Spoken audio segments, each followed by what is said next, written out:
3년 전에 지역주택조합 문제로 상당히 뒤숭숭하던 그런 시절이 있었습니다. 구청에서는 절대로 지역주택조합 분양권에 현혹되지 말고 그들이 말하는 데 속지 마라 하는 프랜카드를 걸고 각 공인중개사 사무실마다 지역주택조합에 대해서 혹시나 잘못된 정보를 하지 않느냐, 그런 걸로 구청에서 단속을 하던 그런 시기였습니다.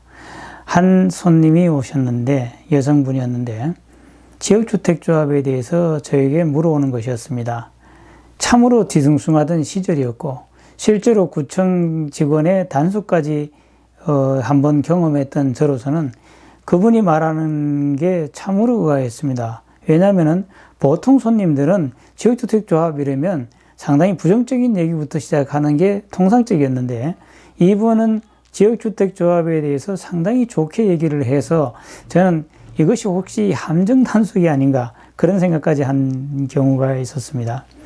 이분은 나는 지역주택조합 아니면 투자 안 해요, 이렇게 말씀하시는 거예요. 그래서 왜 그렇습니까? 이랬더니 지금 현재 살고 있는 곳도 지역주택조합 아파트고 자기가 공부를 해보니까 이것처럼 괜찮은 투자처가 없다. 그렇게 해서 자기는 이것만 찾아다닌다. 이렇게 얘기를 하는 것이었습니다. 그리고 현재 그분이 성공적으로 인근에 진행되고 있는, 현재는 지금 아파트 착공에 들어가서 곧 준공을 앞두고 있는 지역주택조합 이사로 있는 분이었습니다. 그 후에 제가 든 생각은 실제로 지역주택조합 아파트로 돈을 번 분도 많고 또 현재 보니까 상당히 분위기도 호전되고 있는데 왜 이렇게 지역주택조합에 대해서 안 좋은 그런 분위기가 지속되고 있는가, 거기에 대해서 의아심을 가졌습니다. 많은 분들이 투자를 할 때는 신중하게 하고 땅, 토지가 확보가 많이 된 곳, 정말로 사업이 안정성이 있는가, 그런 데를 찾아서 투자를 하라. 이것은 투자의 안정성 확보가 제일 중요하다는 것은 두말할 나위가 없습니다. 그런데 문제는 안전성을 자꾸 찾다 보면 사업 말미에 투자를 할 수밖에 없고 그때 가서는 투자하기도 어려울 뿐더러, 왜냐하면 매물도 없으니까요. 그리고 보통 1차 조합원에서부터 분양을 시작해서 3차 내지 5차, 심지어 7차까지 분양을 하는데 쾌차를 거듭함에 따라서 보통 3천에서 5천만 원씩 분양가가 올라갑니다. 그러면 예를 들어서 나중에 가서 한 1억 5천에 2억인 정도의 분양가를 더 주고 혹시나 있을지도 모를 추가 부담금에 대한 리스크까지 안는다면 과연 실익이 얼마나 있을까? 그래서 처음에 과연 여기가 얼마나 괜찮은 투자처인가를 알아보는 방법이 있을까 한번 생각해 보았습니다. 첫 번째는 지지부진하게 오랜 동안 시간을 끈 것은 될 수 있는 대로 기웃거리지 않습니다. 그 다음에 사업계획지가 작은 곳이 성공한 경우가 종종 여러 군데 보입니다. 물론 거기도 시행사의 장난으로 나중에 추가 부담금이 많이 형성되어서 낭패를 본 경우도 있지만은 진행 속도는 다른 넓은 사업지보다는 아무래도 빠르다는 장점을 가지고 있습니다. 그 다음에 큰 땅을 점유하고 있는 지주들이 있는 곳은 상당히 주의를 요합니다. 특히나 그 땅을 갖고 있는 지주가 교회, 문중, 그 다음에 군부대, 이런 특수기관 이런 경우 정말로 신중해야 됩니다. 시행사 쪽에서 다 계약이 됐고 모든 법적 절차가 검토가 다 끝났다, 이런 감언이설로 꿰이면서 조합원들을 모집하는 경우가 종종 있습니다. 그렇다 하더라도 그 말을 100% 믿지 마시고 반드시 관공서나 이런 곳에다 자문을 구해서 그 땅이 정말로 쉽게 매각이 될 수 있는 땅인가, 그런 것을 한번 확인해 보는 것이 좋습니다.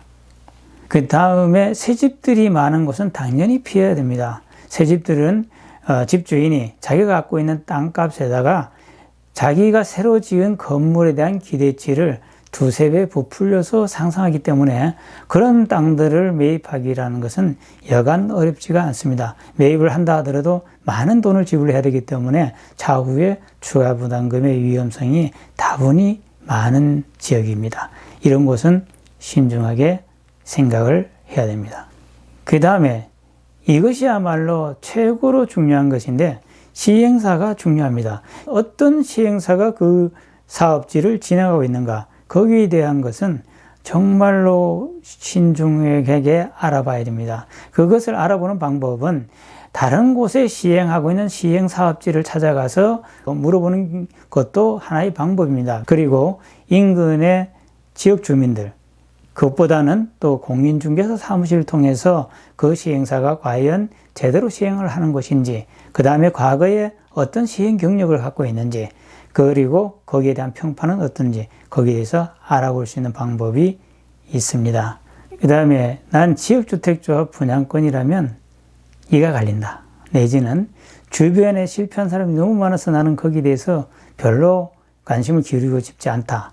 그런데 돈 버는 것은 관심 있다. 이런 분들은 초역세권에 앞으로 지역주택 사업이 진행될 만한 곳에 빌라나 작은 단독을 사놓는 것도 상당히 괜찮은 투자라고 생각이 듭니다. 이제 재개발 아파트가 진행 중인 그런 조합장이 투자하는 것을 제가 본 경우가 있는데, 여기저기 역세권 빌라를 갭 투자를 해놨는데 현재 지역주택조합 아파트가 진행되어서 빌라 값이 상당히 상승을 했고, 그 중에서 한 군데에만 조합원 분양권이 허락이 되기 때문에 다른 곳은 매각하려고 생각하는 그런 정도로 투자를 하는 분을 보고 있습니다. 아파트 값이 떨어지고 인기가 없을 때에는 마냥 모든 지역주택조합이든 재개발이든 모든 아파트 사업지가 지지부진할 수밖에 없고, 그런 가운데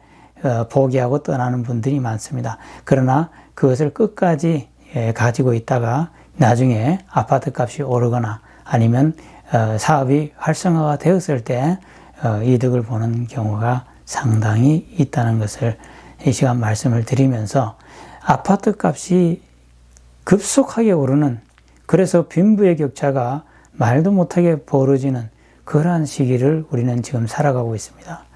이 가운데 지역주택조합으로 정말로 어려운 부분을 많이 겪으면서, 그러나 또 서민들의 꿈인 아파트 마련이 이 방법이 또 하나의 방법이 될 수 있다. 그런 생각으로 오늘 이 시간을 가져보았습니다. 신중하게 검토하고 생각하고 좋은 결과들이 있기를 바라면서 이만 드립니다. 감사합니다.